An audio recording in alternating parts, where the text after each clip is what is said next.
Changes हैं, ये irreversible chemical reactions हैं। आइए अब बात करते हैं रिवर्सिबल रिएक्शंस की।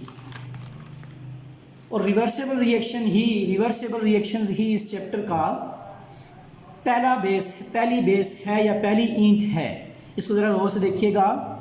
ऐसे रिएक्शंस जो फॉरवर्ड और रिवर्स डायरेक्शन में सेम कंडीशंस के अंदर चलते हैं, या आप यूँ कहेंगे ऐसे रिएक्शंस जिनमें सारे के सारे रिएक्टेंट्स प्रोडक्ट्स बन जाते हैं और प्रोडक्ट्स दोबारा से रिएक्टेंट्स में कन्वर्ट हो जाते हैं under the same condition. Same condition means जिस प्रेशर जिस टेम्परेचर के आपने रिएक्टेंट्स को मिलाया था, उन्हीं कंडीशंस के ऊपर दोबारा से प्रोडक्ट्स रिएक्टेंट्स में कन्वर्ट हो जाते हैं।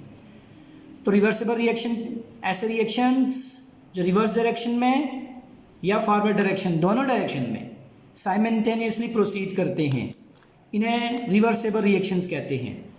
ये रिएक्शन कभी कंप्लीट नहीं होते।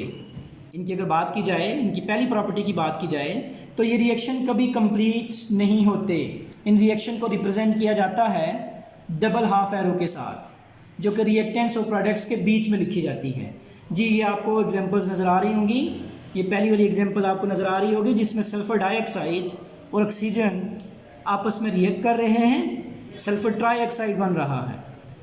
V2O5 वैनेडियम का ऑक्साइड है, 450 डिग्री सेंटीग्रेड टेम्परेचर और 200 ATM प्रेशर, ये कंडीशंस हैं। इसमें ये दोनों आपस में रिएक्ट कर रही हैं और SO3 बन रहा है। और इन्हीं कंडीशन पे इसी कैटलिस्ट की मौजूदगी में, इसी प्रेशर और इसी टेम्परेचर की मौजूदगी में ये दोबारा रिएक्टेंट्स बना रहे हैं या रिएक्टेंट्स बना रहा है। लिहाजा ये एक इरिवर्सिबल केमिकल चेंज है। जी, नीचे आपको नज़र आ रहा होगा N2+3H2, नाइट्रोजन और हाइड्रोजन आपस में रिएक्ट कर रहे हैं। कंडीशन आपको नज़र आ रही है। आयरन को एज अ कैटलिस्ट यूज़ किया हुआ है, Fe को 400 डिग्री सेंटीग्रेड टेम्परेचर और 200 ATM प्रेशर पे अमोनिया बनेगा। जी, अमोनिया का फार्मूला ठीक कर लें, ये 2NO2 नहीं बल्कि 2NH3 बनता है।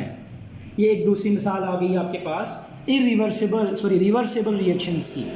तो अगर समराइज़ करूँ मैं बातों को, तो ऐसे रिएक्शन जो सिंगल डायरेक्शन में प्रोसीड करते हैं, जिनमें सारे के सारे रिएक्टेंट्स प्रोडक्ट्स बन जाते हैं, उन्हें आप लोग इरिवर्सिबल रिएक्शंस कहते हैं। और ऐसे रिएक्शन जो दोनों डायरेक्शंस में under the same condition proceed करते हैं, mean forward direction and reverse direction में चलते हैं, उनको रिवर्सिबल रिएक्शंस कहते हैं। प्रॉपर्टीज़ की हमने बात की, तो ये आपके सामने नोट्स मौजूद हैं। ये प्रॉपर्टीज़ लिखी हुई हैं इरिवर्सिबल रिएक्शन की, रिप्रेजेंट कैसे किया जाता है। अब बहुत ही इंपॉर्टेंट चीज़ आपने याद रखनी है, ये जो इरिवर्सिबल रिएक्शंस होते हैं, इनमें कभी भी इक्विलिब्रियम एस्टेब्लिश नहीं होता। इनमें इक्विलिब्रियम एस्टेब्लिश नहीं होता। अब इक्विलिब्रियम क्या होता है इसको हम बाद में डिस्कस करेंगे, लेकिन ये पॉइंट याद रखिएगा कि इन रिएक्शन में कभी इक्विलिब्रियम एस्टेब्लिश नहीं होता। जबकि रिवर्सिबल रिएक्शंस जो होते हैं, इनकी जो सबसे अहम प्रॉपर्टी है, जो सबसे अहम बात है इनकी, वो ये है कि इनमें इक्विलिब्रियम एस्टेब्लिश होता है। और नेक्स्ट टॉपिक में हम लोग इसी के बारे में पढ़ेंगे। जी, जज़ाकल्लाह। आज के लिए इतना ही काफ़ी है। शुक्रिया।